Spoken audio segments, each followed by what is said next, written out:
বন্ধুরা, আজকের ভিডিওতে আমরা জানব একজন ভারতীয় নাগরিক হিসেবে এসআইআর নিয়ে আমাদের কি কি করণীয়। আমি আবারও বলছি, এসআইআর কোনো নাগরিকত্বের প্রক্রিয়া নয়। এটি একটি ভোটার তালিকা আপডেট অথবা সংশোধনের প্রক্রিয়া। অথচ এতে ভয়ের কোনো কারণ নেই।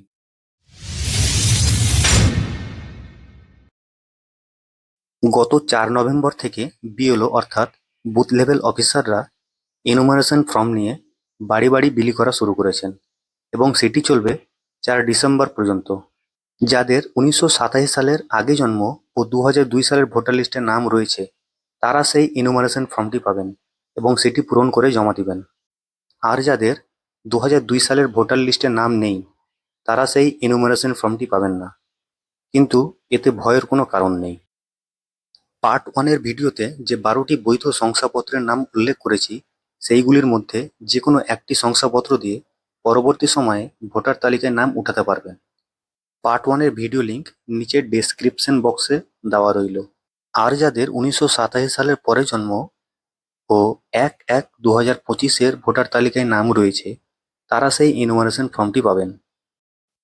আপনাদের জানিয়ে রাখি, যে এনুমারেশন ফর্মটি আপনারা পাবেন সেটি কিভাবে পূরণ করতে হবে তা বিএলওদের কাছ থেকে ভালো করে বুঝে নেবেন, যেন ফর্মটি পূরণ করবার সময় কোনো ভুল না হয়।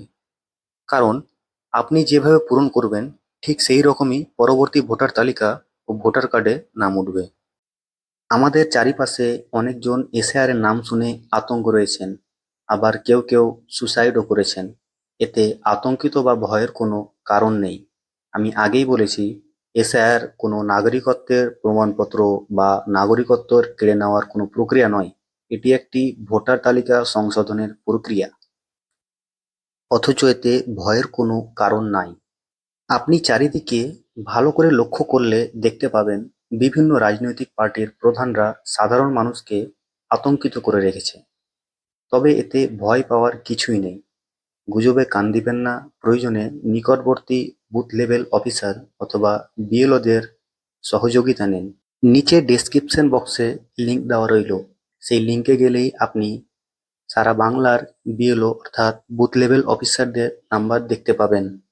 আপনি হয়তো আবারও ভাবছেন যে যাদের নাম 2002 সালের ভোটার লিস্টে নাই তারা কি করবে।